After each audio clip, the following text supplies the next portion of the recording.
let us discuss this theorem. So in this theorem, what is the given information? They have given that f is a scalar field. Okay, that means it is defined on a subset of Rn and its codomain is R. What is a given thing? Del f. Okay, so they have mentioned del f exists at A. Del f exists at A, and what we have to prove that del alpha f, that is also exists at A. Getting? Alpha is a real number. That means if you multiply f by any real number, then del alpha f is also exists at A. And after that, we have to prove that del alpha f of A is equal to that alpha will come outside alpha del f of A. This thing we have to prove. Okay. See, first of all, I will focus on the first part. That means we are going to prove del alpha f exists at A, and after that we will prove this equality. Okay. So let us start with the given information. So I will write the given information. That thing already I have written. Del f. You remember the definition of del f, that is divided by x1, divided by x2. Okay, some n components are there. So if del f exists, each component exists. So that's why what can we write here? So therefore, deba f by deba xi exists at A. Okay, and this is true for all I running from 1 to n. The same thing we can write in this way also. Deba f of A deba xi exists for all I running from 1 to n. Actually, same thing I have written, nothing is different, just symbolically it is different. It exists at A, that means if you operate on A, it will exist. Okay. So see, I am going to multiply by alpha. Alpha is any real number. So alpha deba f by deba xi of A exists where alpha is real number, and this is true for all I running from 1 to n. So in case of partial derivative, if there is any constant, we can take it outside. Similarly, in the reverse way, we can take it inside also. So therefore, deba, what I should write here? Deba alpha f by deba xi of A exists where alpha belongs to R, and this is true for all I running from 1 to n. Getting? So yeah, if each component of del alpha f exists at A, then del alpha f also exists at A. Getting? Since we define del alpha f with the help of this one only. So therefore, what I supposed to write here implies del alpha f of A exists. Getting? Since each partial derivative exists at A. So that's why we can write this one. Okay. So in this way we proved that del alpha f exists at A. After that we have to prove this equality. Make a screenshot of it, then we will go further. So now let us prove this equality. Okay. So obviously I will start with left hand side. We will try to bring right hand side. See, here I am simply going to use the definition of del f. Okay. So by definition, what can we write? So this is nothing but deba by deba x1 alpha f of A. See, we can do it for each component. Okay. So simply I will write the first and last only as their representatives. So deba by deba xn alpha f of A. So alpha is a constant, and you know that in case of partial derivative we take constants outside. I will do the same thing here. So alpha will come outside, alpha deba f by deba x1 of A and so on.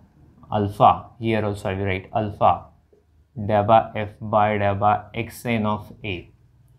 So in each component you can easily see alpha is a multiple of each component. So we can take alpha common. See, I am taking alpha outside. So deba f by deba x1 of A and so on, deba f by deba xn of A. Okay, we have taken alpha outside. If you wish to take product again, same thing will happen. You will have the same step. Okay, so this is equal to alpha. So this is nothing but del f of A, simply by definition. So in this way we proved it. Okay, so the proof is over here. Let us discuss one more theorem. Make a screenshot of it. Let us discuss this theorem now. So in this theorem, we have two scalar fields f and g. And the given information is del f and del g both exist at A. What is our target? Our target is to prove that del f into g multiplication is there. Getting f into g also exists at A. And after that, we have to prove that it can be calculated in this way. It is similar to our u into v formula, which we have already done. Okay, for a multiplication of derivatives of product. Okay, so derivative of u into v is equal to u into derivative of v plus v into derivative of u. So same type of result we have here. So let us start with a given thing. So given information, I will write we have what we have del f and del g exist at A belongs to S. So both del f and del g exist, that means partial derivatives of f and g also exist at A.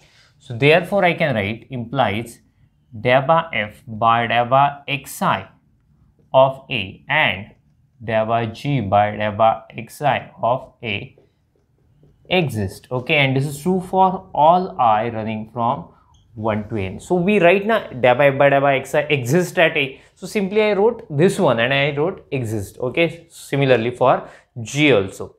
So see, if these two partial derivative exist, so if you add, if you subtract, if you multiply by any constant, that term also will exist. So here also I can write, so therefore f of A del by g by del by xi of A plus g of A del by f by del by xi of A exist for all I running from 1 to n.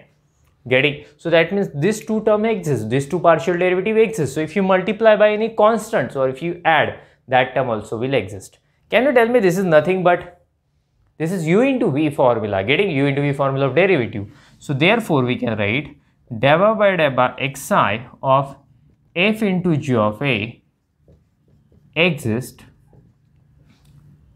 for all I running from 1 to n.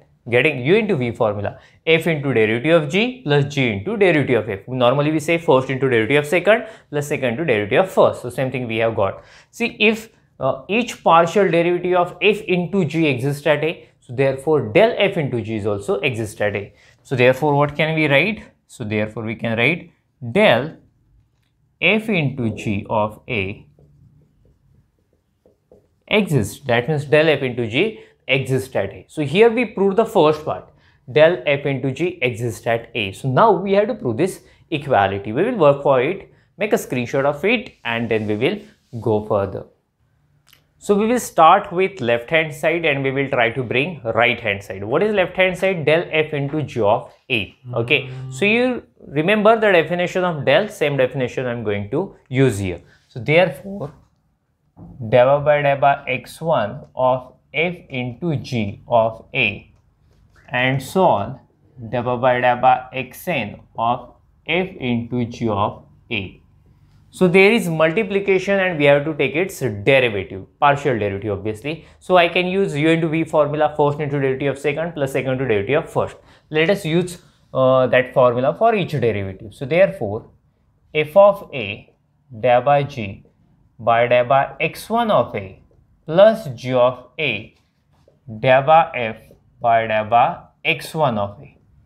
Actually, I can do it for each component. So each component we find derivative. So for last one also I can write the same thing. Tell me what can I write? F of A del by g by del by xn of A plus g of A del by f by del by xn of A.